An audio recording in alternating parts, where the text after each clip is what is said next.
Hello everyone, my name is Olectralab and welcome back to the channel. Today I have just a random vault that I made over here. It's not particularly complicated, it's just a regular old pin code vault.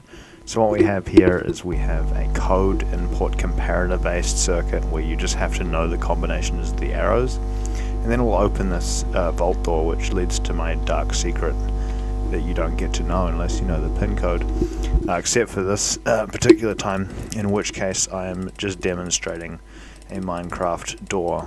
So we go ahead and orientate all these arrows to the correct direction, and oh dear, overspinning them can be a real issue here.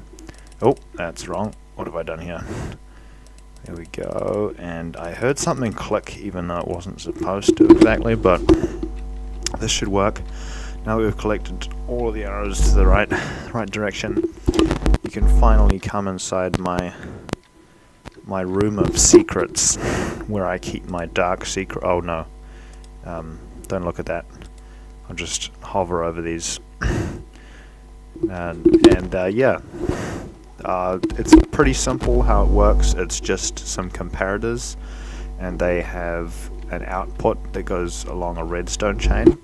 And then you have a torch output and you have an AND gate afterwards. So the AND gate is basically just all of the outputs that you've set to the right combination go into one buffer torch, which is then your output key, which just goes through to this standard flush piston door over here. And the way you set the code is by turning the item in the frame, and then you just put the torch at whatever level you want it to be. So if you want the door to trigger when you have it set to 1, then you would put the torch at the first position, but if you want it to only trigger if it's rotated all the way to the 8th position, then you have the torch at the 8th position, like this one over here.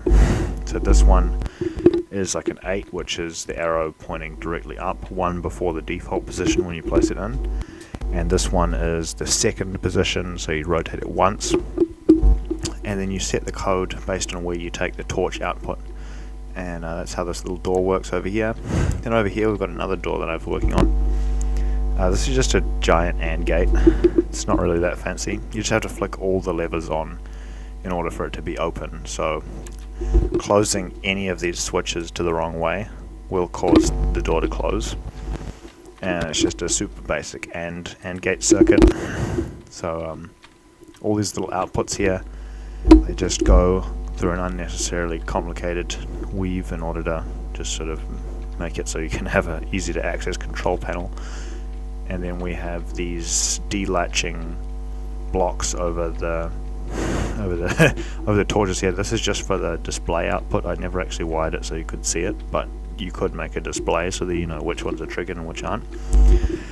And basically how it works is if any one of these torches is on and not being powered by the circuits over here, then the door will trigger and lock.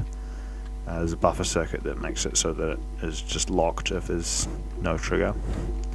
And then over here we have it set so all the little outputs come out of the wall at the right height. This is just so you can sort of see all the levers at the right time. Yeah, that's pretty much it for these two first doors. And wait, is there a third door? No, this is all that I've got so far in the way of doors. Anyway, thanks for watching.